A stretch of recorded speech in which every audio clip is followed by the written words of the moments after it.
Good evening, ladies and gentlemen, and welcome to another round of the UK Sim Racing Community GT3 League in its Season 7. My goodness, 7 seasons including this one, and we are kicking off another round of racing today, and we're back for round number 2 of the series that's made up of 12 rounds of frantic racing action, and today we are in the United States for the second round on the calendar, which is being held at Long Beach City. Located in the state of California, it is the case that we are going to be seeing our one and only street circuit, official street circuit on the calendar today, and the racing is going to be fast, it's going to be frantic, and it is sure to throw in a few surprises. Last time out, of course, for the season opener, we were in continental Europe for the German circuit of the Hockenheimring, where it was the case that we did have some enclosed moments, particularly some enclosed corners where the walls were close, but for the most part there were a few grassy areas and a good number of runoff spaces, whereas today the contrast could not be more major in the fact that we have no real major runoff areas apart from a couple of straightaway runoff areas in the runs to certain corners. But it's the case if a driver gets it wrong, the walls are going to be there to punish them. There's no doubt about that, and that means that stakes are on the line in the second of the sprint rounds, and we'll have to see how everybody gets on. Now, of course, it is the case that tonight's broadcast is going to be a little bit different in the fact that we are bringing it to you live rather than as a post-round broadcast. Due to scheduling circumstances, it is the case we've had to slightly rearrange the schedule, so that way we bring this one to you live, but all other rounds after today will be post-round on either the following Monday or the following Tuesday, but we are live as of the 26th of June 2022 and getting ready to go racing. This broadcast being brought to you on the official UK Sim Racing Twitch channel. You can go to twitch.tv and check us out there, and indeed if you're tuning in right now, we're grateful to have you with us, and we hope you're doing well on this fine weekend. In the commentary box you have myself, Paul TX141 Walsh, also known as Britain a Spit, depending who you follow me on Twitter, and it is the case that I will be bringing you all the racing action over the course of the series from start to finish, and well, what a round we have ahead. And speaking of looking ahead, let's look to that calendar ahead. As we previously said, it was the case that a week ago on the 19th of June, our drivers went racing at the Hockenheimring in the season opener of Season 7, and fantastic racing action there, particularly in the Platinum and the Gold classes. It was the case that we saw some major rivalries between our drivers. Meanwhile, in the Silver and the Bronze classes, it was the case that we saw some standout performances from our race winners, and will they be able to continue that momentum, or will they be reeled on in? That will be the big question with such a change of circuit type as of this round. Round number 2, of course, being Long Beach, and we can see the little asterisk there to indicate this round's broadcast is live. And after this round, we'll be heading to Spain, back to continental Europe for the Circuit de Barcelona Catalunya on what is the 3rd of July. We'll then be making our way to Watkins Glen for round number 4, back to the United States of America for the New York State on the 10th of July for the first of our 3 feature race rounds, where the race will be longer and worth double points. After that, we'll be making a brief detour to Canada for Circuit de Charles Villeneuve on what is the 17th of July, a quote-unquote a street circuit, albeit it's not located in a town or a city, but you could argue that Charles Villeneuve is the closest you get to a street circuit without being on the streets, and we'll talk more about that in round number 5. And it will be the case round number 6 will take place in Belgium. We go back to Europe before Spa-Francorchamps on the 24th of July. Now, for those of you who are eagle-eyed, you may notice that we've taken away the little circumflex that was next to round number 6, which indicated that Spa-Francorchamps was going to be a feature race round. Which is the case due to a clash with the official iRacing 24 Hours of Spa special event. We decided, based on a driver vote, to move the feature race round that was meant to be round number 6, and we've moved it to round number 10 at the Nürburgring GP circuit, and that's to give our drivers a bit of a breather from Spa, given the fact that they've done 24 hours at Spa, the majority of them. A lot of our drivers, of course, racing as part of official esports teams on iRacing in a number of different series, and we didn't want to back up the schedule against the official iRacing schedule, so that change has been made for the comfort of our drivers. But it will be the case that after Spa-Francorchamps we'll head to the Red Bull Ring in Austria for the 31st of July for round number 7, after which we then head to the Hungaroring in Hungary on the 7th of August. Suzuka, we make our way all the way across the Asia Pacific region, officially the country of Japan, for Suzuka on round number 9, the 14th of August, and then we'll be having the second of our 3 feature race rounds for round number 10 at the Nürburgring GP circuit on the 21st of August, and then it will be mid-Ohio back to the United States of America for what is the penultimate round on the 28th of August, and then last but not least, we'll be wrapping up with the feature race, the 3rd feature race of 3 at Road Atlanta, the biggest roller coaster ride you could ask for on the calendar on the 4th of September. And my goodness, we've got a packed schedule ahead of us, but today it is round number 2 at Long Beach, and it's only fair that we take a look from the schedule to the circuit at hand. And as you can see here, located in the city of Long Beach in the state of California, the United States of America, this circuit from the circuit map provided to us by simracingwiki.com is one made up of 11 corners, and it looks pretty straightforward if you look at it on a diagram, because you can see we've got a long curved start-finish straight that runs all the way up to turn 1, which is quite a straightforward left-hander, after which we then have the fountain complex at turns 2 and 3, a very, and I must emphasize, very tight complex of turns 2 and 3, where it's a right-hander into a left-hander, where overtaking will be extremely limited and very dangerous if a driver dares to make it too wide into there. But let's not say you can't overtake at the fountain, it is the case you can. We then have the run through the double right-hander section of turns 4 and 5 onto a short straight that runs up to turns 6 and 7, the double left apex, which then concludes with the run into turn number 8, the right-hander. And once our drivers emerge from turn number 8, they head down the back straight, which will be a place for major overtaking opportunities in the slipstream and with the straight line speed. Run up to the right hander of turn number 9, and then we have the flow through from turn 10, the left hander, into the very tight hairpin of turn number 11. Another very tricky corner where drivers will be at full steering lock, and if they're not able to brake into the corner without understeering, well, you can imagine our drivers are going to go very deep into the corner, and if they don't apply a full steering lock, it may be the case they're going to have to park the car up before hitting the wall. That is how tight the hairpin is, and then we're going to be expecting some overtakes there. Now, we have emphasised with regards to the fountain complex and also with that last corner hairpin, there is a little bit of a dangerous pair of places, so we must point out that our drivers have been briefed, and it's only for this round they have been briefed that there's going to be a single file rolling start. Normally we'd see the manual double file rolling start, but our drivers shall be starting under where's a single file formation. And on top of that, you'll notice as well that at the fountain at turns 2 and 3 and also at the final hairpin at turn 11, these are denoted as red toe zones. Now, what does that mean in simple English? If a driver has an accident at any of those corners, so turns 2, 3 and 11, it is the case they are required to park the car and immediately have it towed back to the pits. They're meant to quit out back to the pits, and therefore that will remove the car from the circuit, because that's how tight those sections are. And you can imagine if it's a lead driver who has a spin and it's parked across the fountain complex, particularly between turns 2 and 3, as all our drivers come on through, they're not going to see that car. They'll hear there's a car spun, but if they come in too hot, they may end up just exaggerating the collision even further. And it's the same at turn 11, where if a driver gets it wrong, it could be a disaster for many. This also means that when we get underway racing tonight, for the first lap only, our drivers are not permitted to overtake into turns 2 and 3, the fountain complex, or into turn number 11. After that, they will be permitted to go overtaking into those cars on lap 2 onwards, but it must be clarified they've been told to calm things down for the first lap, just so that way everybody's able to get up to speed and therefore race safely. Because at the end of the day, at UK Sim Racing, we want fast and frantic action, but we also want it to proceed in a safe manner where everybody can enjoy it on the premier sim racing platform known only as iRacing, available on PC. But with that in mind and the clarification in regards to the rules, we do have to just quickly defer away from the racing action and the build up to it to our sponsor for this series, and that of course is Suelio Almeida Sim Racing Coaching.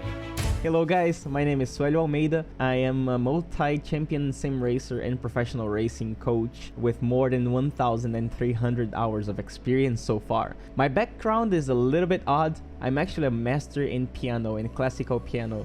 I have more than 16 years and more than 10 international and national prizes in piano competitions and music competitions. With my musical background and all experience about technique development, I brought these skills to sim racing and developed many new methods and many new ways to efficiently practice and find time in racing as well. Because of that background, I did very well since my very first coaching session that I started because I had to pay my tuition here in Montreal doing my master's degree at the University of Montreal in piano. This is the rig that I had when I started my first coaching sessions 2.5 years ago.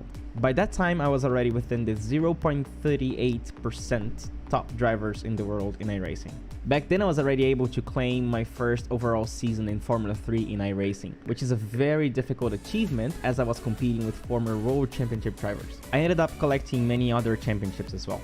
In 2021, I was able to claim the Porsche Esports Spring Challenge Canada Championship title, Suelio Almeida in the number 3, your champions, which actually put me in a real Porsche 911 on a real track for the first time in my life.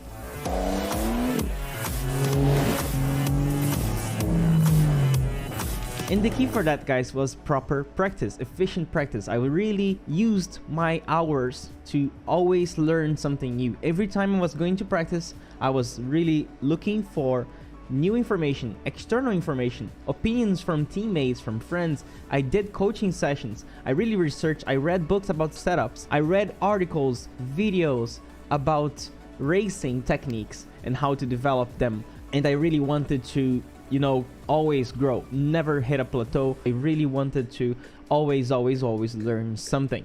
And nowadays my passion is teaching. After having worked for more than 1,300 sessions, coaching sessions, each session being 1 hour, and seeing all the development on students going from 2,000 rating to 5,000 rating, and students who were having problems with anxiety or not being able to learn, not being able to improve, really conquering their races, getting their first wins, and really improving and becoming more confident and happier, I really figured out that that was my fulfilling mission, you know. I really wanted to teach more, and I was gathering information. I was gathering and understanding the patterns of the technique and how we learn faster, how we develop our technique faster. I was even able to apply all that to my own technique. With my coaching sessions, I started learning how to coach myself, and that is what this course is about. So hearing there from Suelio Almeida, sim racing coaching, and just to give you that flavour as to Suelio Almeida's involvement in this series, our sponsor is contributing to the prize pool for the series, where the winner of each class, whether they be bronze, silver, gold or platinum, shall win a pass to Suelio's Motor Racing Checklist course, a fundamental course which could be critical for the future success of some of our drivers that are looking to take their sim racing experience on iRacing to the next level in terms of their craft. And why should we listen to Suelio Almeida? Well, it is the case, as you saw there in his briefing and his overview, he's a multi-champion in numerous overall official series and leagues on iRacing, including the 2021 Porsche Esports Sprint Challenge Calendar Cup. So it is the case. We're very thankful to have Suelio Almeida with us, and now we go from our sponsor to trackside here, and well, let's take you through that schedule for tonight for round number 2. Times in a British summertime, that's BST or UTC +1.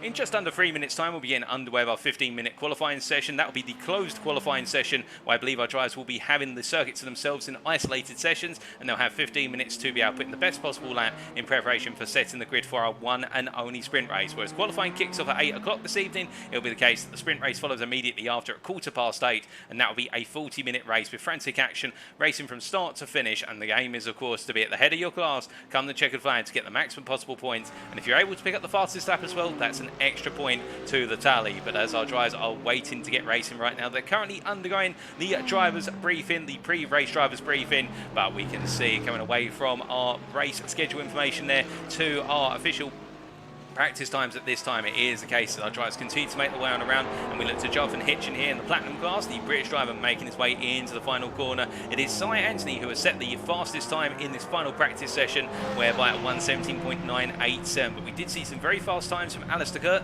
also James Acklam and Dan Zaveria there in the top 4 in the platinum class. Indeed, overall in this practice session, I do think some of the drivers will be holding a little bit in reserve. They won't get to give the main game away in terms of lap times they're planning to do. And to be fair, all of our drivers have had plenty of time to practice for this round, given the fact that iRacing currently is running some official GT3 races at Long Beach as well, albeit with a little bit of a different setup in terms of the fuel in the cars and whatnot. But it is the case our drivers have been able to use those races as extra practice, so good time in there. And indeed, we tried to time our schedule to align with the iRacing official calendar every so often. And what we look from our platinum drivers, we hear that Stuart Brown is currently the fastest in the gold class, and it is the case that Matthew Morris will, after an absolutely dominant run at the Hockenheim ring, you can see that he's P17 in the bronze class overall, and it is the case the next closest driver in the bronze class there is Johnson down in P32. And well, for those of you wondering what is going to happen with regards to the assignment of drivers to car classes, we should say, it is the case that after round 2, based on the results of the first 2 rounds, the organising committee will be taking a look at the results and finalising the driver classes. So it may be the case that we could see Morris potentially being promoted up to, say, silver, or perhaps even on that pace gold at the rate he's going. We'll have to wait and find out. But not everything's finalised yet, of course. It is the case that we do need a couple of rounds of actual racing, despite the pre-season races, to determine our classes. But But right now, Morris definitely looking very fast as we see he's made his way out onto circuit with less than a minute to go in this practice session. But to give him credit, to be fair, it may be the case that he feels as though he's in that bronze category, but he's definitely shown a huge amount of pace. We look forward to seeing what he can do here at Long Beach today.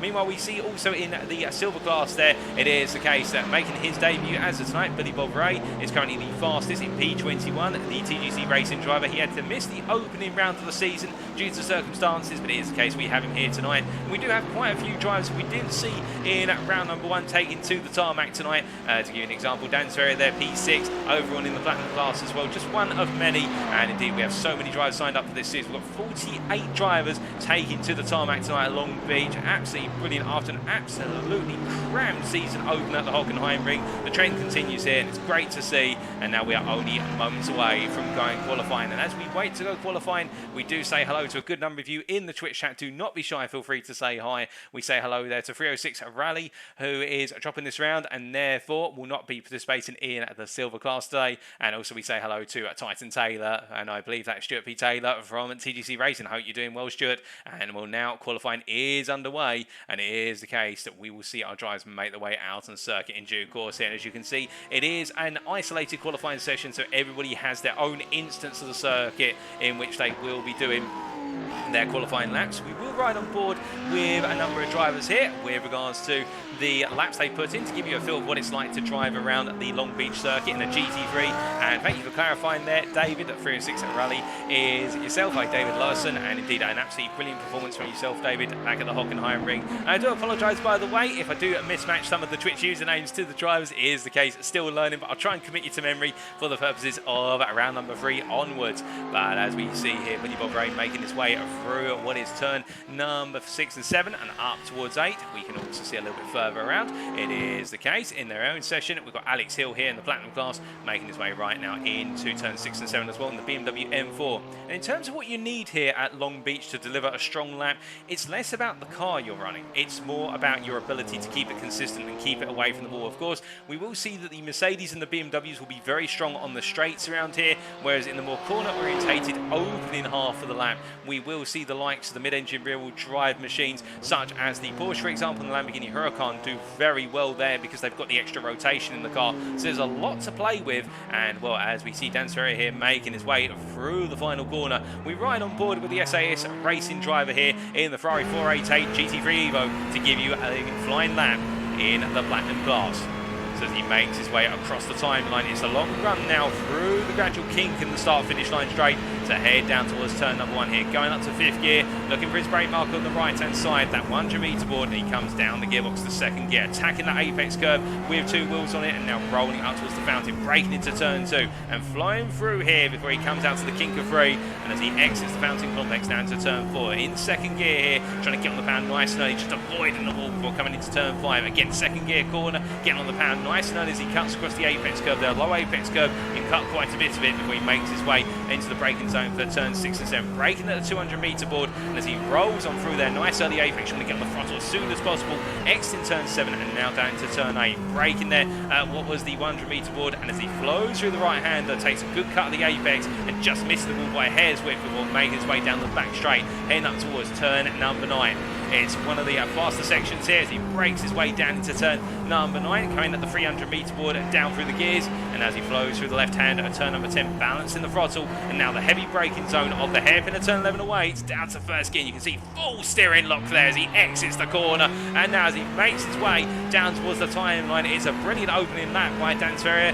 What will he be able to achieve when he crosses that line? He comes on across, and, well, I believe it may be the case. No, we get that final confirmation there. It's a little bit of a delay on the time boards. It is 1:18.031, and the Ferrari driver setting a very fast time, but we still do have plenty of laps to go. I believe all of our drivers have 4 qualifying laps at their disposal to use, but right now Dan Sverre is setting the fastest time, and then Jonathan Hitchin, the McLaren driver, going even faster in his first flying lap with a 17.818, and, well, The story was, with regards to Hitchin, we saw how fast he was at the Hockenheim Ring in the Platinum class. He was on pole. He led for the start of the race, but he made an absolutely wayward moment in his haste to win, and it was the case in the end. He had to fight his way all the way back up, and then fighting his way back up to P2. But I get the feeling he pretty much was saying after that race, I should have won it, and I should have won it by a comfortable margin. Well, now tonight is the night where he's got to prove he can take that win in round number 2. He will not want the bugbear of perhaps being the fastest man on single lap pace in the Platinum class, but not able to keep his cool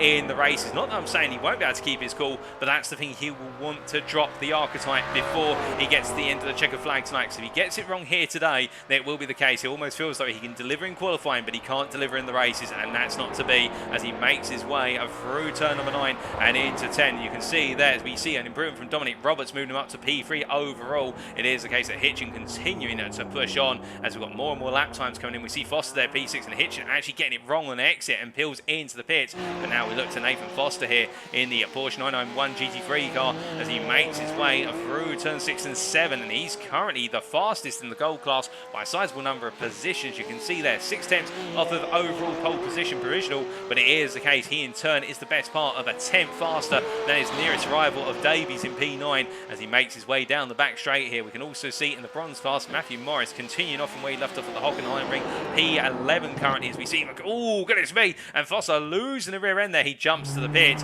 and well, as we do see Austin William Campbell making his way through the fountain section into turn number 4 in the RAF Roundel livery car. Now I must admit I do have a little bit of a fancy for that livery for the simple reason that I do love a little bit of military history, particularly the Royal Air Force, but that's by the by. It is the case he makes his way up towards turn 6 and 7 there with the teeth down the sides of the car. I'm really getting a vibe here of a World War II aircraft, I must admit, and that Ferrari 488, but I must slap my focus back into what is the racing here and not military history. It is the case that Campbell are looking good so far, but to be fair, he may be looking good in terms of delivery on the car. His qualifying at the moment, P10 in class, P14 overall for the Platinum driver. I think he may be hoping there's a bit more pace out there in the car as he makes his way through turn number 9. He does not take as much whip tonight as he could have, and I think it's the case he's sizing himself up for another lap. But as we say hello there in the Twitch chat to El Neil and also to Joe Numo, who's saying need a good set of cojones. You do indeed at Long Beach. You need to be very brave as he makes his way across the timeline there, Campbell, and now goes on to another lap. But we look from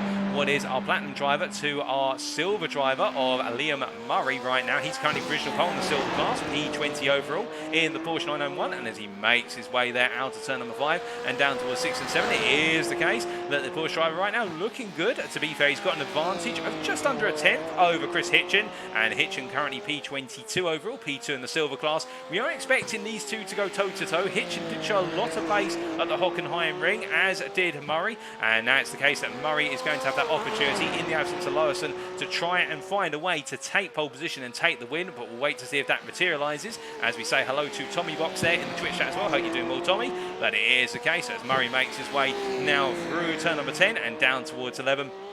Looking quite firm at the moment, looking very composed as he flows on through. He gets on the power nice and early here, using the preload differential to pull the car through the corner. And now we do ride on board here with the Silver class driver as he takes us around for another lap. And you get a feel for what it's like in the Porsche GT3 machine as he heads down towards turn number 1. He's just improved to an 18.946. He's got one more lap to try and improve. We understand as he makes his way into the braking zone here, and as he rolls his way through turn number 1, it goes very close to the wall. I think he actually grazed the wall there. We heard the grind against the wall. He comes to the fountain section and takes a lot of the curbing at the fountain, and now coming into turn number 4 here down to second gear. But that's how close you've got to go to the walls as he now rolls his way through turn number 5, staying in second gear for the whole sequence and charging up towards turn 6 and 7 there. Well, that was an absolutely heart-pounding opening portion of the lap.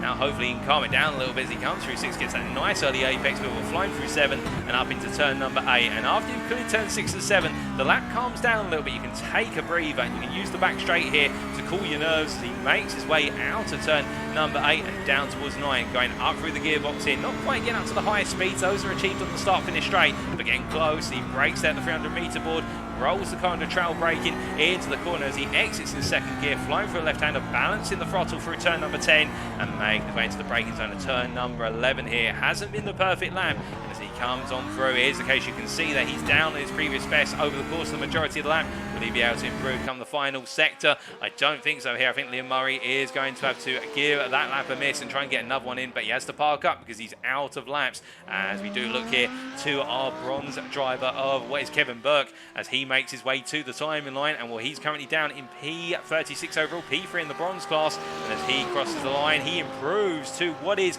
P2 in the bronze class here, really the best of the rest outside of Morris, as he makes his way down to turn number 1 once again, and I think he is parking up. That's his qualifying session done. But looking from one end of the field to the other, we look back to Jonathan Hitchin here, who's on his final flying lap with 9 minutes this qualifying session complete, 6 minutes to go. I think most of our drivers are trying to get their laps done as soon as possible, and can Hitchin take pole position? Well, all signs would point to it on a 17.818. He hasn't improved from that previous time we saw him set, but as he makes his way through the left-hander here of turn number 10, he is looking as though he's firmly in control of this qualifying session. 2 tenths faster than Ferrier right now. And as he makes his way to the timeline in the MP4 12C McLaren, will this be an improvement? We see improved in Sector 2. Sector 4 improves as well. Is it enough to raise the bar a little bit further? It's not enough in the end, but we do see Chris Eddersford there does improve in the Mercedes AMG 2020 machine. He improves to P6 in the gold class, P23 overall. We are expecting the Mercedes to struggle a little bit here for the simple reason it does like to understeer. It'll be strong in the straights, but particularly through this open half of the lap,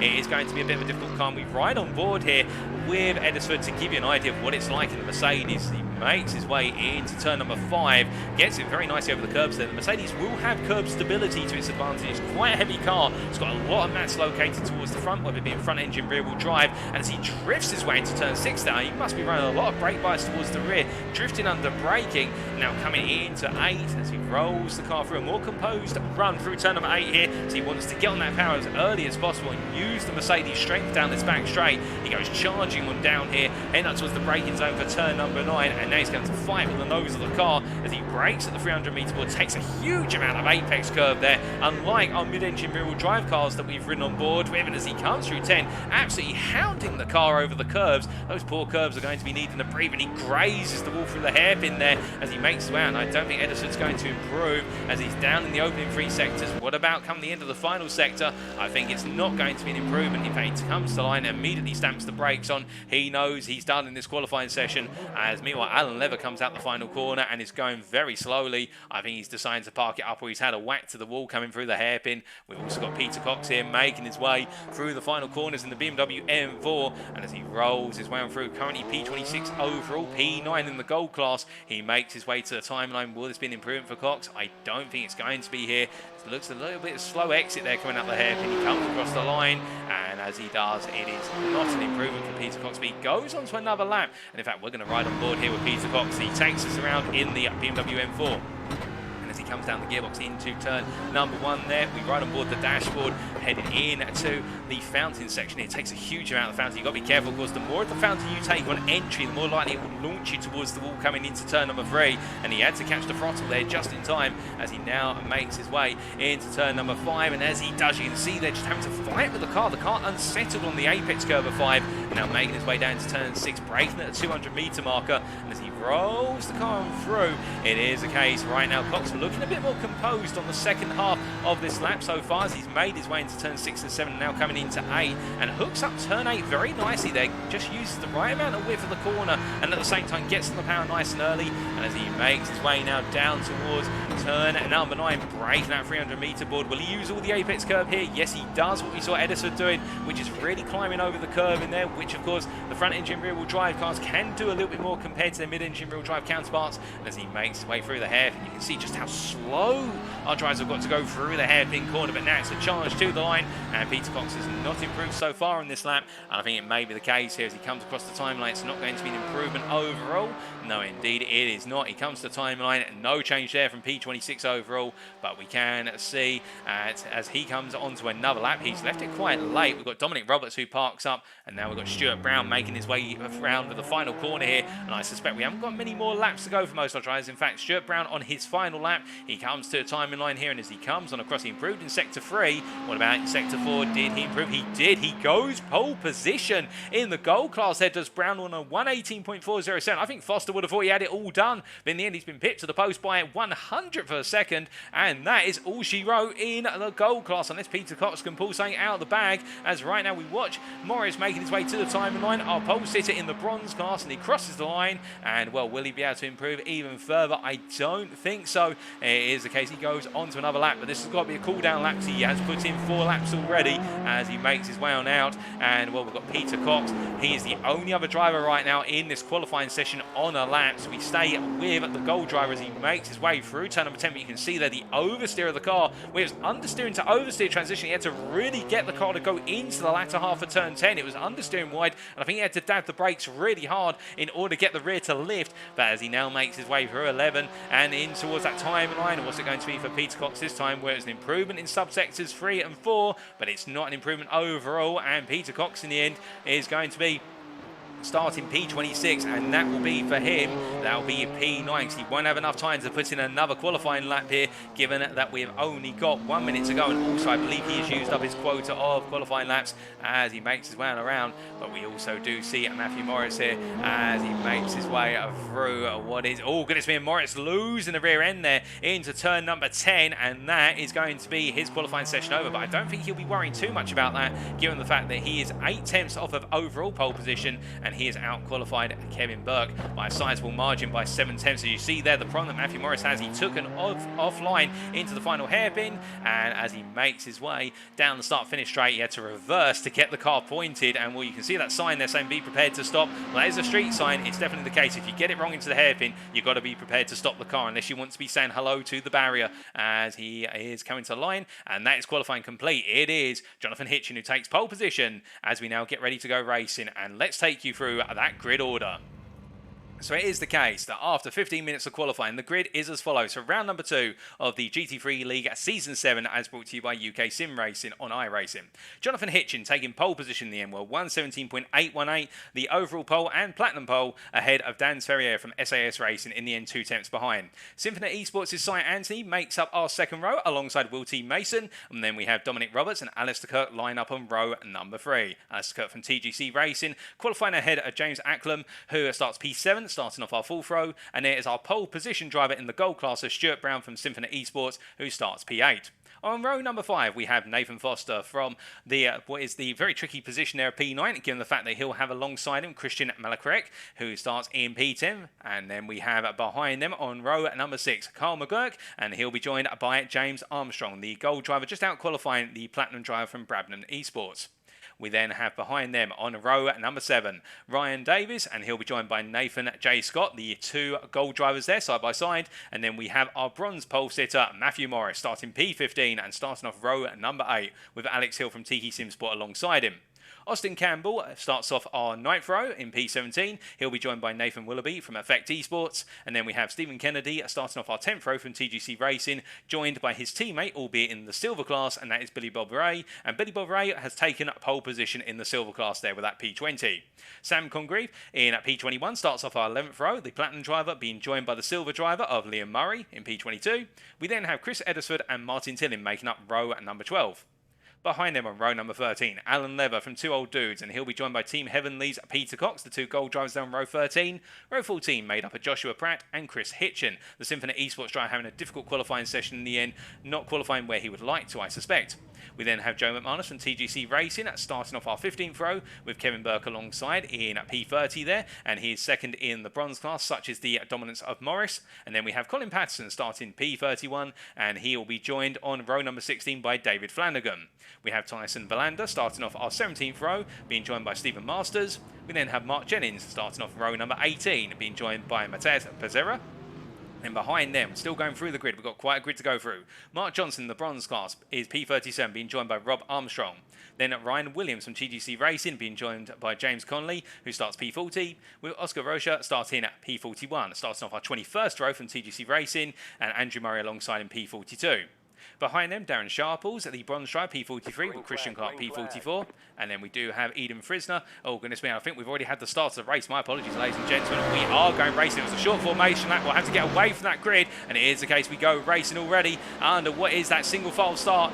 Jonathan Hitchin makes his way through turn number 1 here. It is go, go, go. But we do have a lot of drivers making their way through the hairpin. And as they do, it is the case. Everybody just gradually easing their way through. But we do have a split in the field already with P27 down of Chris Hitchin. Well, they were caught on the hairpin as we went green flag racing. And it is the case the Symphony Esports driver has got a lot to do. As meanwhile, I think it's the case. Oh, goodness me, James Armstrong already into the water turn 1. The Bradman Esports driver has got it very wrong. And he hasn't even cleared the first corner as he waits for everybody to come on through. But as they do here, it is the case that we do look a bit further up the road. And we can see that Jonathan Hitchin continues to lead as he makes his way down the back straight. But behind you see Alistair Kirk already trying to put some pressure here on what is P4 driver Mason as they make the way down towards turn number 9. And as they come charge on down at this point, will Kirk go for the move? No, he backs off here. He decides not to go for it on this opening lap. Further back, we've got Austin William Campbell here. It is the case that Ferrari driver's going to try and make his way past Matthew Morris. And Morris is not going to fight this one as they make the way into the corner. We see a little bit of a disconnection therefore.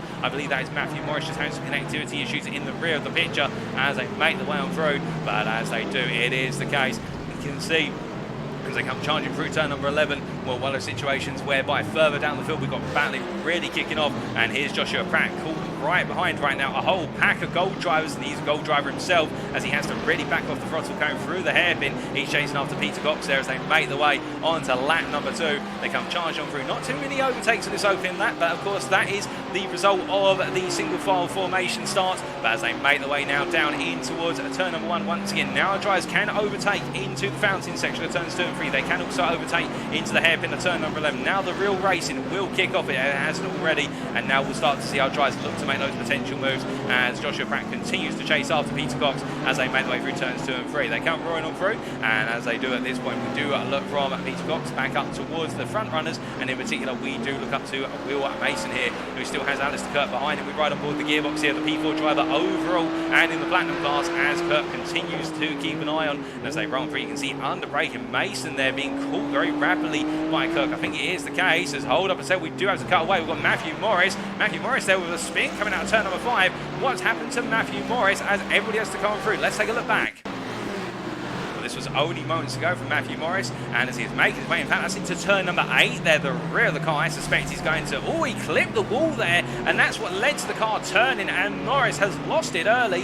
Well, it is the case that Morris, he was on pole by significant margins. We look back to live pictures, but now as he waits for everybody to come through, we have a new leader in the bronze class, and that is Kevin Burke, and the Briton at this point, I think will be rubbing his hands together and thinking, okay, the Morris show has ended. It's now time for the Kevin Burke show as he makes his way down towards turn number 1. That's not to detract from Morris, but that's the dominance he showed in round number 1, and also it was shown in qualifying. And now Kevin Burke will look to try and hold on to this lead, and he does have 7 places between him and second place driver. In fact, 8 places now between him and second place driver in the bronze class of Wes Johnson as he makes his way on to another lap. And speaking of Mark Johnson, here he is. He was just passed by Matej Becerra, and as he makes his way now down into turn number 1 here, the Briton in the Porsche rolling his way into the corner here, just looking to hold on. To be fair, he doesn't need to battle the likes of Armstrong and Williams behind their silver split drivers as they make their way on through the fountain, but he'll be thinking about just keeping it together. Meanwhile, Darren Sharples here, we do look to the bronze driver right now running P42. He's P6 in class as he makes his way through the fountain, takes a lot of curve there at turns 2 and 3. He's chasing after Clark, and behind him you've got Lobet and also Frazina, and it is the case the platinum driver and the silver driver out of position overall in this race as they make their way through turns 4 and 5 and head up towards turn number 6. But as they come charging through the Briton here, I think he's going to give the space to Lobet to go up the inside into turns 6 and 7. No, Lobet considers it, but then backs out of it, and Sharples just maintains that momentum. But then as he exits out of turn 6 and 7, I think he's lifted off a little bit, and he's going to give Lobet the opportunity to go around the outside into turn 8. Bit of an odd way of doing it. I think Sharples there actually making a mistake coming out turn 6 and 7. So he had no speed coming out the corner, and that is the case you can see there, making his way up the side, up the inside into turn number 9. That is Frazina in the silver class, gaining an overall position.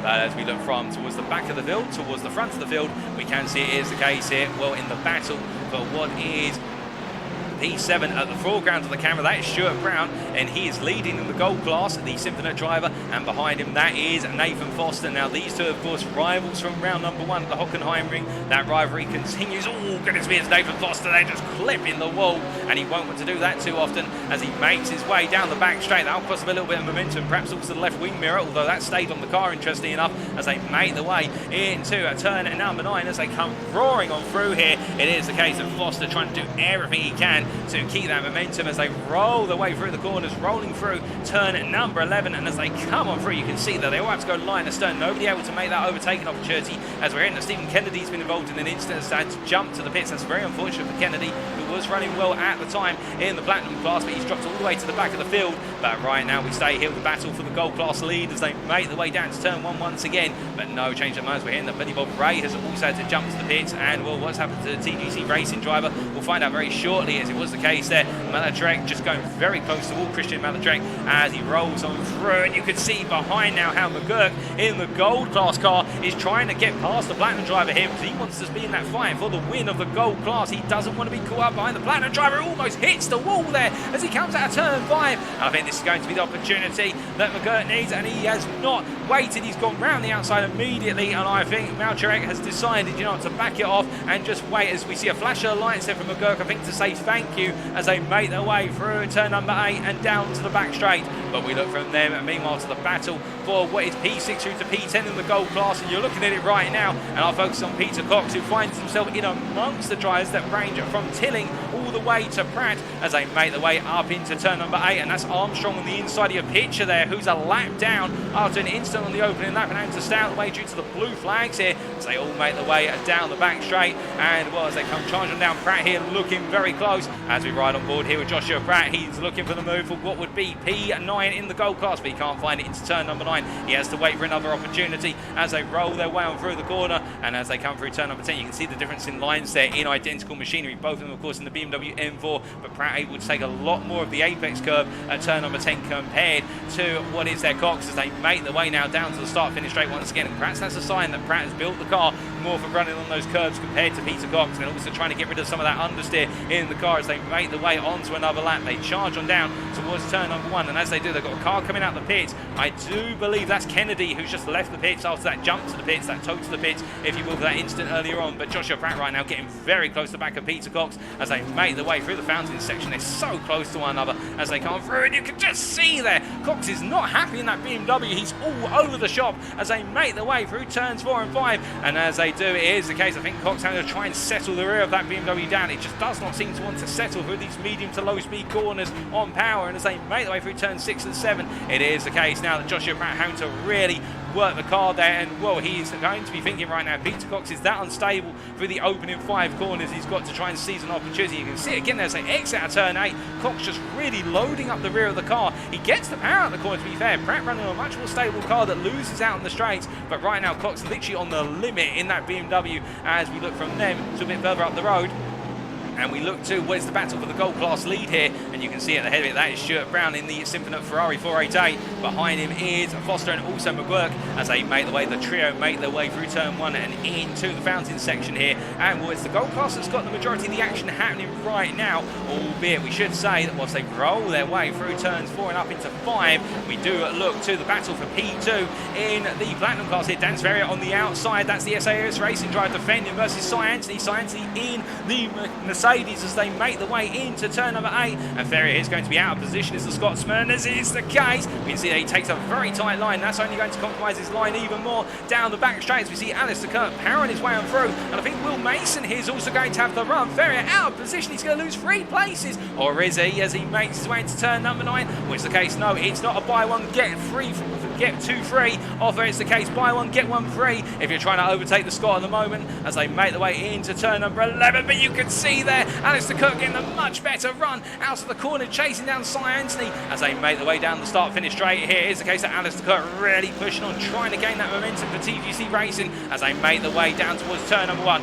and already on this straight, just look at the grunt of the Mercedes. Dan Ferrier is pushing it, to be fair, in that throw, and that throw is no slouch in first through to fifth gear, but it's just not there with the Mercedes power as they roll on through into the fountain section once again. And as they come on through here, you can see Alistair Cook really closing up to the back of Science. He's right on board the gearbox of the Symphony Esports driver from Wales as he rolls his way through turn 4 and up towards 5, but the pressure is really on. But meanwhile, I'll give you an update, ladies and gentlemen, we don't need to see him right now. Jonathan Hitchin is 4 seconds up the road, and it is the case, he's just running off into the distance right now. And meanwhile, the battle for P2 in the Platinum class overall is only building up even more and more to the ultimate crescendo as they're 10 minutes into this race. We've still got 13 minutes to go in this sprint, and we can see there is the case of Science getting a much better run through turn 6 through to 8. He's able to drop Alistair Kirk by 7/10 as they make the way down towards turn number 9. I'm hearing there's been a huge incident involving Stuart Brown, Foster and McGurk in the gold class. We will come back to that very shortly as they've all been involved in some sort of contact, I do believe. But Science right now dropping the drivers behind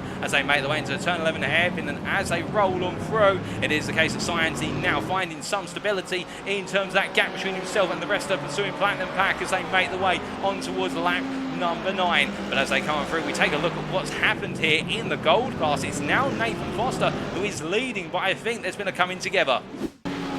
Well, this was only moments to go. We're looking at Stuart Brown in particular as he makes his way out of 6 and 7. The rear of the car there looking a little bit loose. And as they came down to turn 8, oh, goodness me, it was a move to the inside there from the number 52 car of what was Nathan Foster, and Brown into the wall, and they blocked the road for a time being, and Stuart Brown literally having to sit there, whereas Nathan Foster was able to go racing once again. I think Stuart Brown will be talking to the steward straight after this race. He is not happy. I can imagine that cockpit right now, and that is the worst possible thing you can have happen, where two cars come together, they block the road, and then one of the two drivers involved in the incident is able to go on, whereas the other one has to just sit there on the racing line. And Brown in the end has had to jump, well, he's had to come into the pit lane due to the damage picked up on the car. And Foster right now, I think he'll be worrying about the damage to the car and also what could come post-race from the stewarding. But meanwhile, Carl McGurk here, who was able to snap on the brakes, and we thought it was McGurk who was all involved in the incident as well. Well done to him to stopping the car and avoiding making it a three-way pile-up as they make the way down towards turn number 9. A good point there from Gandhi 6788. They're lucky it wasn't a pile-up. You can imagine how many drives, but that's what happens at these street circuits, particularly at Long Beach when there's an incident, and that's why we've got those automatic tow zones in both the fountain section and also the hairpin that's coming up, because as soon as one driver gets it wrong, the likelihood of a blockage is absolutely massive. Whereas we saw there the likelihood of a blockage at turn number 8 if two drivers get it wrong is still quite high, and as they make the way to another lap, we're happy with what's happened. And now we go racing once again as we hear that it is the case. We do have Mason, I believe, who's dropping down the order like a stone. I'm wondering if he's had a connectivity issue, the Platinum driver, because he's listed as out right now, and that's very unfortunate if so. But as they make the way into turn number 1 right now, you see McGurk really trying to put that pressure on Nathan Foster. But as we look from the battle for the lead of the gold class, we do look to our Platinum class leader here, Jonathan Hitchin. And on that last lap, he's lost half a second to Cy Anthony. It is the case of Cy Anthony, you can see in the rear of the picture there as they make their way through, and now the cameraman focuses on the P2 driver in the Platinum class. I think it might be the case that Hitchens just had a little bit of a moment, alternatively he's backed off the pace, as now it is the case of Cy Anthony trying to bare fangs and chase after the McLaren driver, who is 3.5 seconds up the road.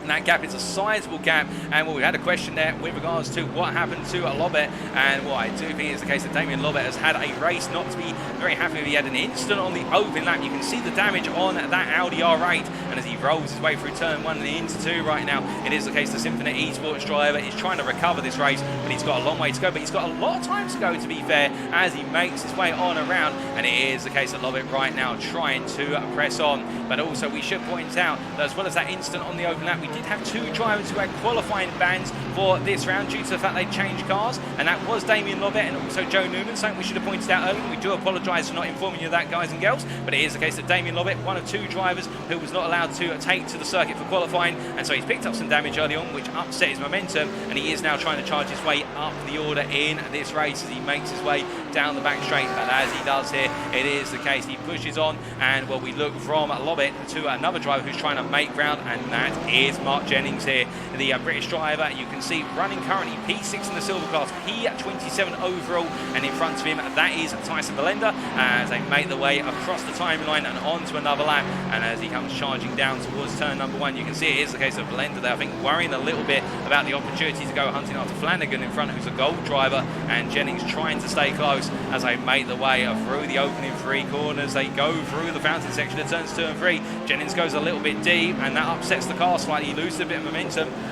as they come charging through turn number 4 and up into 5. It is the case that Britain right now trying to close the gap, but in fact I think he's going to have to think about Armstrong here, trying to make a move on him shortly. The Platinum driver will want to come on through as they make the way into turn 6 and 7, and as they do, to be fair to James Armstrong, he's being patient, he's not putting Jennings under undue pressure, which, to be fair, sometimes the higher drivers in terms of the seniority of class may do, but they're going to go, oh, goodness me! And, well, Armstrong there trying to go around the outside. He's got to jump to the pits, and that is Mark. Well, that's Matthias Bracera, who has been involved in that incident, and we've also got Mark Johnson, who had to slam on the brakes there, and Ryan Williams as well. And we were talking about Armstrong being patient, well, I think trying to go around the outside in the end, and I don't think it's the case that Jennings got the message about backing off on the inside, and that's going to be a tricky one for the stewards to unpick. But as they make the way on through, we will take a look back at that instant very shortly, ladies and gentlemen, as they make the way on through right now. But Mark Johnson now, I think, will be thinking to himself what could have happened should it have gone a different way as they make the way through the hairpin. We take a look back at that incident. This is only moments ago, and well, as James Armstrong was making his way up towards turn number 8 here, you'll see the Ferrari on the inside, and well, they went too wide into the corner, but the Ferrari hitting the wall there, and well, Armstrong, I think in the end, I think he will say that it was the case, that he was the victim, and now that we've reviewed it, I would have to agree a little bit there. It is the case. Whilst it was dangerous to go too wide, the Ferrari clipping the wall on the apex there was what triggered the contact between the two of them, and Armstrong has fallen foul of it, and Mark Jennings was in that Ferrari, of course, and unfortunately you can see some of the damage on Mark Jennings' car as they make the way on through it, and well done to the drivers behind again for avoiding stacking up into that instant. We did have one car coming into that, and that was Matthias Becerra, but it is the case the majority of drivers were able to react in time as they make the way down the back straight here, and well, just in front you can see it is the case that Tyson Belanda here trying to find his way past what is Flanagan, and Flanagan trying to find his way past Burke as they all make the way, and that's Kevin Burt, the leader of the bronze class here, who as he rolls his way through turn number 10, he might be worrying a little bit now that Johnson is in P29. That gap that he had, that advantage that he had,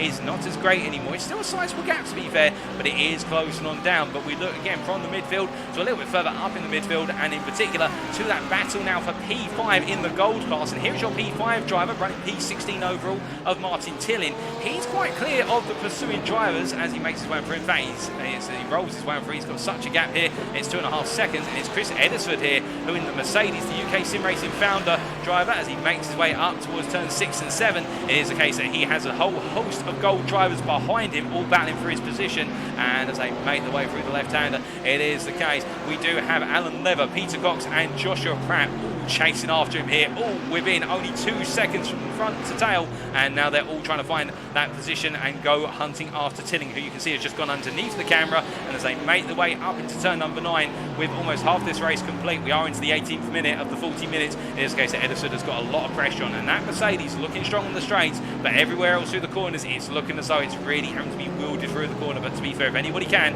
Chris Edison can, as they make the way through turn number 11, and Alan Lever there just getting some snap oversteer on the exit of the hairpin, almost losing the rear of the car, almost putting it into the inside wall as they come across the timeline. The two old dudes driver here, I think, will be thinking he wants it on edge, but not that on edge, because he won't want to drop it here at Long Beach. They make the way down Pine Avenue and into turn number 1 once again. They roll them through, and as they do this time, Alan Lever, I think, will be thinking now, okay, calm it down, try and figure out how you can do this on the strategy.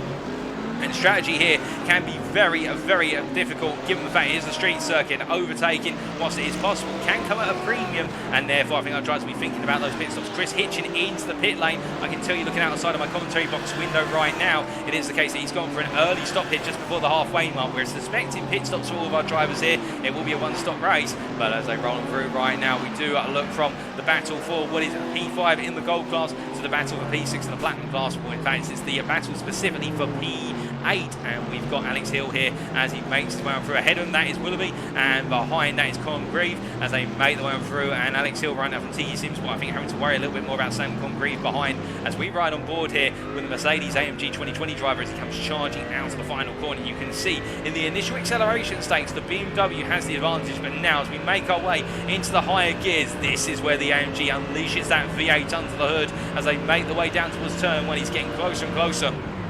He's too far back here and backs it off quite early from the throttle and breaking into the corner. Deciding to do a little bit of fuel saving here. This may help in the long run as they make their way into the fountain section right now. But in return, it is the case whereby he'll just understeer a little wider too, but hooks it up for free. And as they make their way through turn 4, both drivers, they're absolutely clattering that apex curb, able to use the stability of their machinery to the advantage. And as they come down to 5 and down towards 6 and 7, they push on and go charging down towards that turn 6 and 7 here, but no change. And for those wondering, where did Chris Hitchin come out after his pit stop? As I can see a number of you asking, he's come out in P37, and it is the case the Symphony Esports driver now has got it all to do as he comes right on through. But to be fair, he's got himself quite a bit of space out on the circuit. He is approximately 2.7 seconds off of the next driver up the road. In fact, he's 3 seconds off the driver up the road, and therefore that will work out quite nicely for Hitchin. He's given himself some breathing room, and we'll have to wait and see how the strategy plays out as he makes his way down towards turn number 1. As he comes right on through, we've reached the halfway mark as he goes into lap 15,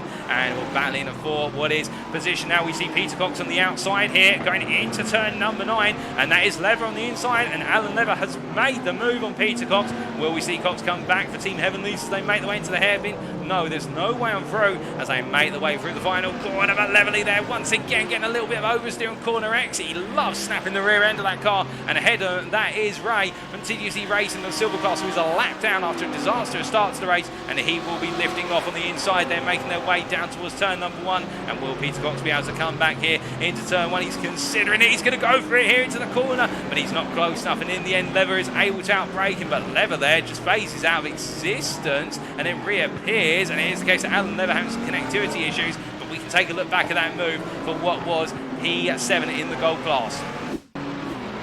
Well, my apologies. No, we will. That is the pass that was made through connectivity issues. We in fact take a look back for the pass a little bit early on. Well, this was Alan Lever making his way past Chris Edisford down into turn number 6-7. In fact, there was contact between them, and that's what led to Alan Lever dropping behind Steve Cox. And then it was the case, well, not Steve Cox, Peter Cox, we should say. And then a little bit later, here was the battle between the two of them down what was the back straight as they made the way in towards turn number 9, and Lever up the inside of Cox, and in the end getting the move done as they rolled through into turn number 10. But Lever has been in the wars with what was Chris Edisford there, and well, I think that might be subject to a bit of a steward's investigation after the race. But as they make the way, and we make our way back to live pictures now, they continue the way on around here, and we'll wait to see which one of them flinches to the pits. Peter Cox not doing so this time around as they make the way on towards another lap in short order.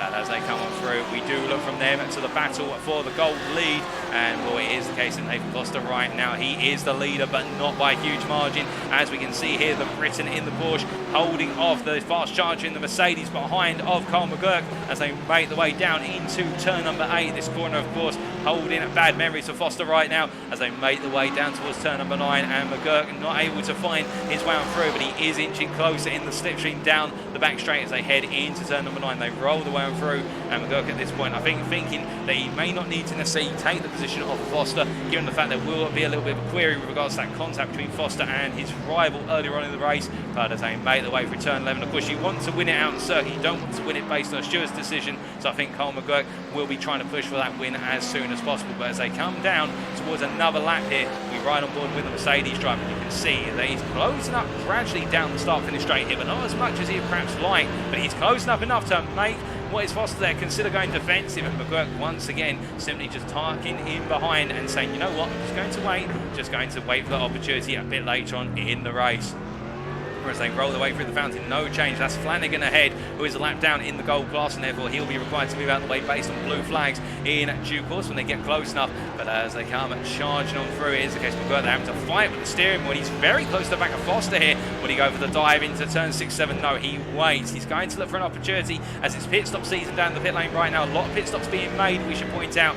We stay here with this battle for a little bit longer as they roll their way into turn number 8, and as they do, there's contact into the wall, and both drivers make contact there. But it's the case that Nathan Foster marries the car to the tyre barrier once again after clipping the inside wall, and McGurk gets away with it there. There is contact, and he's got damage and suspension damage on the front side. That is a Mercedes that's going to need to come into the pits in the near future, and McGurk there, I think he was hoping he could have made the pass. He's made it, but it's not worked out, and Nathan Foster in the end having having a difficult day, and that's all unfolding as that is Nathan Scott, who's trying to find his way through for TGC Racing as they make the way on front. You can see that is the case. Foster and McGirt both into the pits, and now Nathan Scott knows he's got a golden opportunity here to seize the lead of the gold class as they make the way into another lap. But my goodness, that turn at number 8 is really proving to be tricky for so many drivers here today at Long Beach, and Nathan Scott now finds himself in the leading position. Will he succumb to the curse of leading in the gold class? We'll wait to see, as Ryan Davies is not too far behind here, and the Briton will now use this to galvanise his charge to try and take the win, as the fact he was running at the time down in P4, but now he's got an opportunity to go after the leader as they roll their way through turns 4 and 5 and head on towards 6 and 7. But as they come charging on through here, it is the case we look a little bit behind them, and we can see Sam Congreve here running in what is the, I believe that is the case, yeah, running the Mercedes, and as he goes charging out of the corner and heading up towards turn 6 and 7, he'll be looking for an opportunity on the hill and Willoughby as they come through the left-hander of 6-7, rolling up towards turn number 8, all running in sequence here, all line astern as they come into the very tricky right-hander that's claimed so many drivers so far, and Congreve were a little bit of damage on the front aero there on what is the front right side from a driver's perspective, unless I'm mistaken. There's just a slight grazing above the wheel arch there, I think for some contact with wall earlier, and also Hill there with even more damage on the car in that BMW as they roll the way through. You can see just on the wheel arch and also the front bumper as they make the way through turn number 10.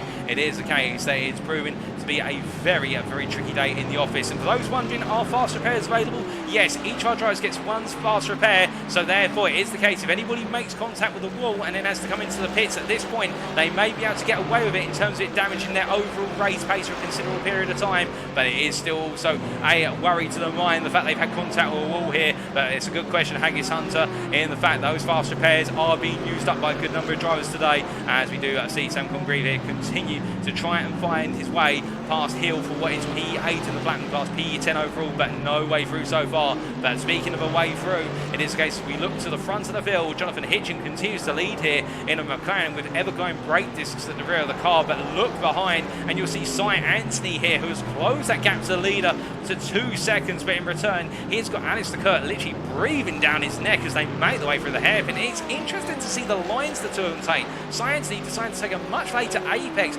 compared to Alistair Kirk, who almost makes the hairpin symmetrical and almost grinds for the wall each and every time. And as they make the way out of the hairpin, you can see what it enables is Cy Anthony to get on the power much more aggressively and go charge off into the distance, and it opens up a gap of about half a second before they get to the braking zone for turn 1. So Cy Anthony's technique really keeping him ahead of Alistair Kirk right now, coming out the final corner. But as they make the way through the fountain and in towards turn 4 here, it is the case that Alistair Kirk not giving up this fight. And if we know anything about Alistair Kirk, is once he's got his sights set on something, he does not let it go. He will hunt it down, but in return you can see Science really open that gap right now. And I do wonder if it is the case that Kirk has modified that car in terms of the setup in order to get it run stronger on the straights. But meanwhile we look behind and we see Dan Sverrier here, who has got Pratt between himself and the top 3 in the Platinum class. But right now the Scotsman in the Ferrari for SAS Racing, I don't think he'll be too worried about it. I think as his team's name is abbreviated to by SAS, he's part of Slow and Steady Race, and he's taking a slow and steady approach to this race in running in P4 right now and just playing the long game as he makes his way down into turn number 9. And Acklam, James Acklam behind, also doing the same here, not on the pace of the top 4, but still running in a very strong P5 in the Platinum class and overall. As the pit stops continue, it is the case that we look from the front of the field to a bit further down the field, and in particular we look to the recovering Matthew Morris here. You'll remember that Morris was involved in that early incident and dropped out the lead of the bronze class after a sizable advantage. It was a spin at turn number 8, and as he makes his way down towards turn number, I believe he's making his way towards 6 and 7 unless my mind is mistaken. It is the case running P38 and to let a lot of drives on through here. I think he's got damage to the car. He's running very slowly, and well, that car is crabbing on the front axle, and as he makes his way down to the point, he's going to take the runoff area here and will just simply stay clear. Is the case. It's not been a happy day for Morris, and this is not one he'll want to remember, as it's a real upset of events compared to the Hockenheim ring last time out in the season opener. But meanwhile we do see Oscar Rocha here, and the misfortunes of Morris. It is the case that the American Oscar Rocha from TGC Racing really delivering right now and leading the bronze class here in P23 as he comes right through, but he loses the rear end, and I'm not sure there was contact there. with Joshua Pratt behind. He's into the wall, and well, that is a disaster for Oscar Rocha. To be fair, he hasn't lost the lead of the class, but there's damage to that car, and will that cause him to have to pit now? To be fair, he has yet to pit, so this could work out to his advantage if he was playing the pit stop sometime soon. We'll just take a look back at that instant. Was there contact? Well, it was the case of Joshua Pratt making his way through the corner. In fact, it was not Pratt at the time. We're just trying to think, that was, I believe, we're just trying to understand who it was, and that was, well, it is the case. We're not 100% sure who it was, but I don't think there was contact in return, but it is the case. It was, well, the leading Mercedes. In fact, I think that was Alistair Kirk. Yes, that was. We will take a look back at that very shortly, ladies and gentlemen. But that was Alistair Kirk involved in that incident, but Oscar Rocha, in the end, right now into the pit lane, where it is the case that with him into the pits, that is going to release a number of drivers, and we come back to those live pictures to see Nathan J. Scott from one TGC racing driver to another. He's leading the gold class right now, but behind him is Ryan Davies, who is closing up, and they've only got 10 minutes to go by the time they get through the fountain this time around. And as they come right on through, I can see a lot of fans of TGC Racing there in the chat and cheering on the TGC Racing drivers out there. Nathan Scott right now in a very high pressure situation, with Ryan Davies getting closer and closer with each and every lap as they roll their way through. And as they come through 4 and 5 here, those walls will look ever closer as he comes out the corners here. The walls don't move. It is the case that they stay stationary here, but it is one of those situations where they'll feel like they move when the pressure is on. And as he rolls his way through turn 6 and 7 right now, it is the case that Nathan Scott able to break open that gap for a brief period of time, but now will he be able to hold on? As meanwhile we look to our leader here of Jonathan Hitchin. And speaking of holding on, well, it is the case that Britain, he's now only got a 4-second advantage to Cy Anthony, and well, has he dropped time somewhere? He has dropped some time over the last couple of laps, and Cy Anthony the faster of the two of them, and he was faster by 2 tenths in that previous lap. Anthony definitely getting a move on here, but neither of these drivers have yet to pit. I wonder whether these guys are trying to make it to the end of the race on a no stop by fuel saving, and perhaps Jonathan Hitchin's got to do more fuel saving now at this point in the race compared to Cy Anthony behind. Perhaps it is the case they roll the way through turns 4 and 5. It's one of those situations where they're both trying to sift the fuel, but one of them is doing it more effectively than the other as they roll their way through turns 6 and 7. And right now Cy Anthony definitely trying to bear down the leader, but perhaps Hitchin's just taking his time managing the gap. It could be something he's doing, and to be fair, that's the one thing he does have to his advantage. As the lead driver, he can set the pace relatively, but he won't want to set it too slow, so Cy Anthony will come on through and say thank you very much. There's no doubt about that, but we've still got pit stops going on. James Ackland's just come into the pits, and out of the pits he's gone into P10 overall, P18 class. That's promoted Sam Congreve and Nathan Willoughby, and also Austin William Campbell up into further positions in the field. But it is a case of Hitchin right now definitely feeling that pressure, and it was looking to be a very strong start, but perhaps he's blowing it too early as he comes into the pits, and Cy Anthony coming in as well. So it is not a no stop for these drivers. Alistair Kirk peels on in, so they've all been trying to save those pit stops. Dan's very into the pits as well. They've all gone as late as possible because they do not want to come out into traffic. And well, here is Ryan Davies, and well, Ryan Davies makes his way on around. It is the case he stayed out, whereas Nathan Scott has come into the pits on the previous lap. So it's all going to come down to what is the undercut versus the overcut here as they make the way on around through the corner. And we can see Ryan Davies into the pits as well. Austin William Campbell and Nathan Willoughby, I presume, will be peeling into the pits very shortly. But we look to the front of the field. Here is Jonathan Hitchin as he makes his way on out. And behind we do have Cy Anthony. They are, as they were, Alistair Kirk as well, still P3. Dan Sferrer's closed up in the pit lane, as you pointed out. He's closed up in that P4 position. He's right on the heels of Alistair Kirk as they go racing once again. But we will look to them with due order as we see James Ackland here making his way on through and then using the undercut. He's got out ahead of what is Campbell and also there Willoughby and Congreve as they make the way down. Peter Cox, meanwhile, comes on through here and he is still leading in the gold class, albeit he's yet to pit. I wonder when he is going to pit at this point, as there is no mandatory pit stop on the cards as far as I'm aware. Perhaps he's just trying to manage this one, but look who's behind him. It is Carl McGurk here, who as he rolls his way through, he's a sizable gap down, having made that pit stop, but now he can go on the offensive with 7 minutes on the clock plus the final lap to go. We've still got plenty to decipher here with the time we've got remaining in terms of those strategies, but we look from our gold and platinum classes to give you an update on the silver class. It is the case that Liam Murray, who you can see here in the Porsche making his way into turn number 1, he's leading the silver class ahead of Pattison, who's just come into the pit, and Murray right now having made a pit stop. Patterson, who's just making his pit stop currently alongside Joe McManus. But then we've got Chris Hitchen, who's trying to recover this race. Here's Chris Hitchen right now, the Symphony Esports driver. He's tucked in behind Sharples, and he's got Belanda behind as he makes his way on through here. We do believe that Patterson's already come out ahead, so Chris Hitchen is P3 in the silver class right now, with Belanda getting close. You can see that is the case of Sharples there backing off, and that is Darren Sharples, who we should point out with all the misfortunes of the bronze class drivers. Darren Sharples has kept it consistent. He's yet to pit, however, so we'll wait to see. But as he makes his way out of the fountain and into turns 4 and 5 here, the bronze driver right now, if he can make it to the end here, it would be a huge achievement. But one thing is saying it's one thing, but doing it is another, and Darren Sharples will know all about that. But it's a huge result on the horizon here as he gives a little way with the windscreen wipers. I wonder if that's to clear some debris off the windshield or whether he knows he's on camera. But regardless, to Britain right now in a very good opportunity, and he's going to try and capitalise on it, because then in second place in the class right now is Mark Johnson, who would love to take that win. He'll definitely be happy with a second place in this race, there's no doubt about that, as he makes his way up toward turns 6 and 7. But as they come on through, we do look a bit further back here. We've got Oscar Rocha, who is battling versus Murray here in the battle. The P3 in the bronze class. He goes up the inside of Murray into turn number 1, but he overcooks it, just misses the tyre barrier by an inch there, if that. My goodness, and in the end, Andrew Murray, I think, would have been hoping at that point, but it would have been the case that Rocha would have been into the barrier, but he just about missed the wall. I don't know how he done that, ladies and gentlemen. That man right there has got nerves of steel, and he's found a way. As hold up a second, Dan Ferrier has jumped to the pits. What has happened to our driver who was running at the time P4 in the platinum class? We'll find out very shortly.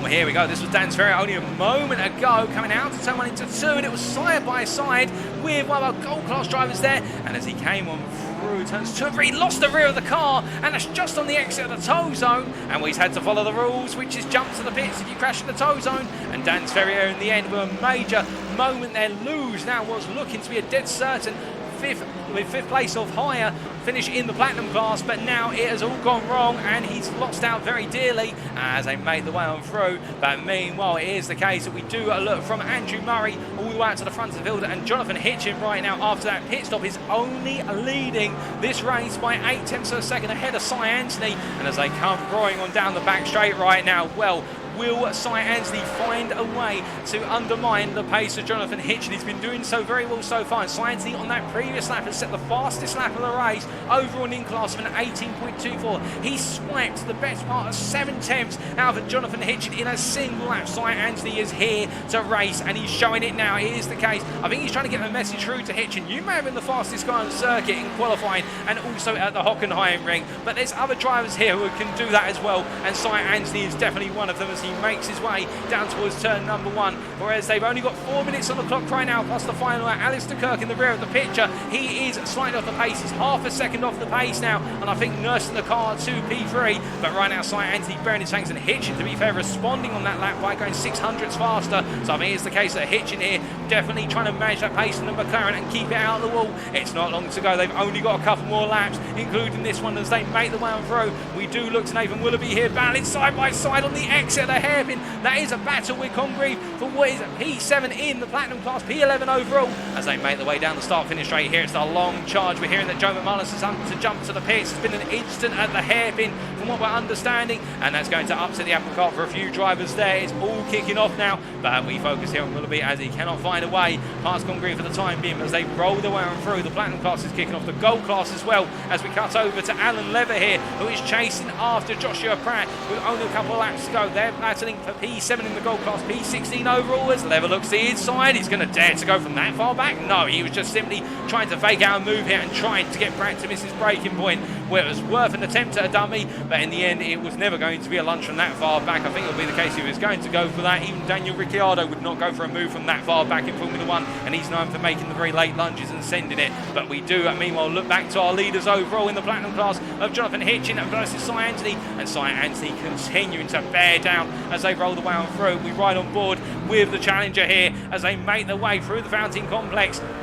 And as they come out of turns 2 and 3 here, Cy Anthony just losing a little bit of momentum, of course, with the McLaren having the engine located further back in the car. It is the case it has the greater rotation, but you can see there as they come through 5, Cy Anthony can just go over the curbing. He doesn't have to worry about unsettling the rear of the car. Meanwhile, Hitchin has to avoid the curb completely. That McLaren does not like curbs, and therefore we're seeing the two traits of the cars stack up against one another as they make the way out of 6, 7 up into 8. But as they run through, they've got Verlander ahead of them in the silver class. He's a lap down, P21 overall, and Cy Anthony now would have been hoping that the driver ahead, who is a lap down, would be able to hold up Hitchin a little bit, but it is the case instead. Hitchin's been afforded a tow behind another Mercedes, but as they make the way through turn 9, now it's a very difficult situation because Verlander's got nowhere to go here. He's going to stick to the race 9, and Cy Anthony will be staying right in the wheel tracks and hoping for an opportunity as they make the way out of the hairpin, and Verlander hits the wall there under pressure. I think it's the case that the silver driver panicking a little bit with regards to where does he put the car as they make the way down the start finish straight. He now finds a safe space to put it out of the way as we see Cy Anthony flashing his lights there to say thank you, but it's bought Hitchin a little bit more time there onto the final lap. The white flag is out with only a minute to go, and now as they make the way onto lap number 30, it is the case that Hitchin leads by half a second, if that, from Cy Anthony. We're hearing that Darren Sharples has just come out the pit lane. They had a little bit of a moment, I do believe, which means that Mark Johnson is your bronze class leader at this time, but we stay with the battle for the overall lead as they make the way through turns 4 and 5 here on this final lap, and as they come charging on through, it is the case they make the way up towards turns 6 and 7, and this time Hitchin will not have the slipstream ahead of him to keep him safe on that back straight. Instead, it will be about trying to get the best possible exits. You can see there the difference in the lines as they make the way into turn number 8. We're right on board and looking back from Hitchin's McLaren, which is spitting flames left, right and centre, but now it's the back straight. This is where the Mercedes in the hands of Cy Anthony will need to demonstrate its traits if he wants to go for the move. It's not far to go. They come into the braking zone for 9. Cy Anthony's not close enough to affect the pass. They've only got 2 more quarters to go. Hitchin rolls his way into turn 10 with Cy Anthony close behind. You see both drivers right on the limit. It's the hairpin, and as they come through the corner, Cy Anthony's not close up. It will be about the exit now,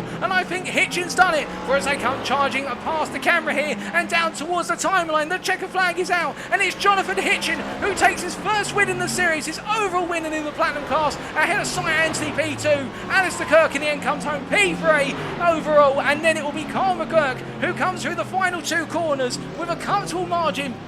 And as he makes his way on through here, it's the case. It was about not dropping it in the gold class, and he hasn't, for he will take his first win in this series here at Long Beach ahead of Nathan Foster as he crosses the timeline, P5 overall. Nathan Foster in the MP2 in the gold class ahead of Davies here, who will come on home to complete the gold podium. A brilliant drive from Davies there to finish on the podium, and then we have to wait for Liam Murray for as he makes his way here through turns 10 and 11. It will be the case that in the silver class, Murray today, in the absence of Larson, has really been the star, and as he makes his way out the final corner, he will take the checkered flag to take the win in the silver class here in emphatic fashion. You can't see any of the silver drivers for quite some distance, but he crosses line the winner, and then it will be Colin Patterson who will come home P2 in the class, as he's had a very quiet race, to be fair. Patterson, he's just gone with the strategy and he's delivered as he comes to the timeline. He makes his way on through, and then it will be P3 in the class. It will be Tyson Verlander, and meanwhile in the bronze class, he's unfortunately already jumped to the pits, but it is Mark Johnson who took the win in the end in the bronze class, a lap behind the leaders, if you will. But what a race here at Long Beach, and well, goodness me, this race has delivered. There is no doubt about that. It was on edge all the way from start to finish, and it was all about keeping out the walls, and well, some drivers were able to do so, some were not, but I think Brian Davis in particular, who kept out the wall with a very clean race in the gold class. I think he'd be very pleased with that P3, that P7 overall, P3 in the class. But as our drivers make their way into the pits here, we now do look to those race results, subject to stewards' inquiries, of course.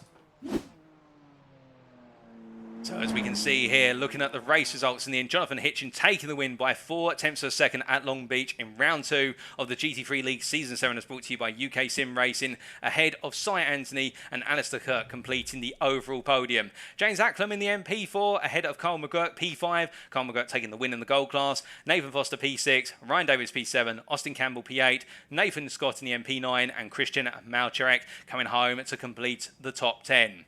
But we look from our overall finishers now to our class finishers, and let's take you through them. We start off, of course, with the Platinum class, and in the end, Jonathan Hitchin taking that win ahead of Cy Anthony and Alistair Kirk, James Acklam P4, Austin Campbell a P5. I think feeling as though there was more on the table today, especially after finishing 34 seconds off the race winner, but he's got plenty of rounds to make amends for that. Christian Christian Maltrek, we should say, as I was just about to sneeze there, coming home in P6, and a good performance from him ahead of Sam Congreve.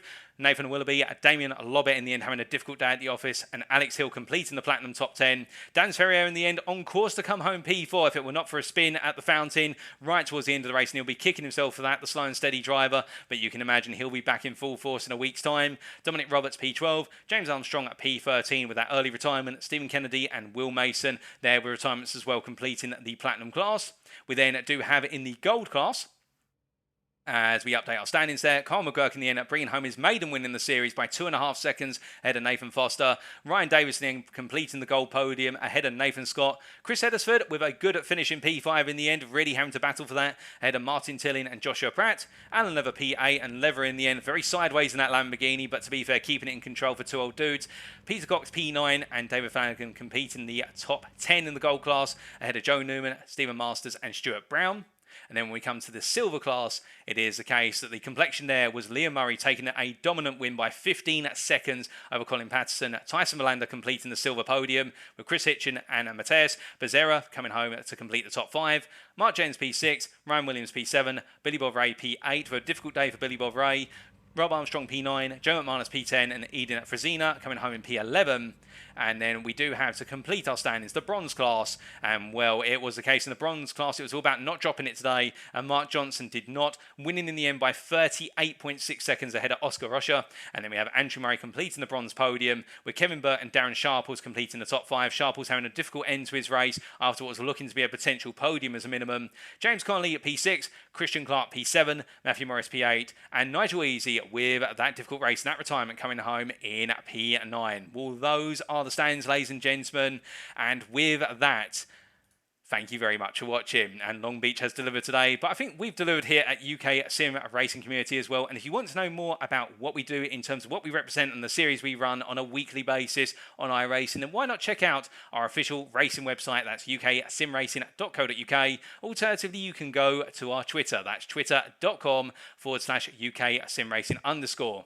Also, a big thank you to our partners, without whom we'd not be able to run this series, and that is Swelio Ameda's Sim Racing Coaching. And do check out the link there if you want to know about Swelio Ameda's services with regards to sim racing coaching, particularly on iRacing.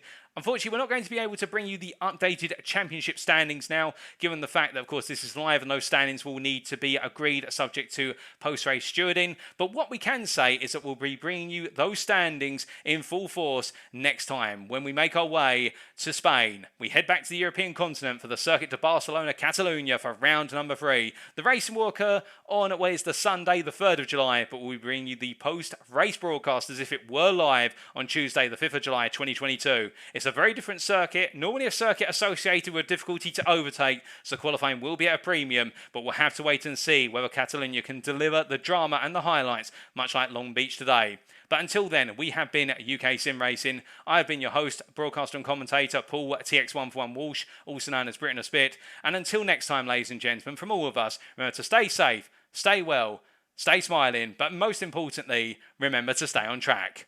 Good night.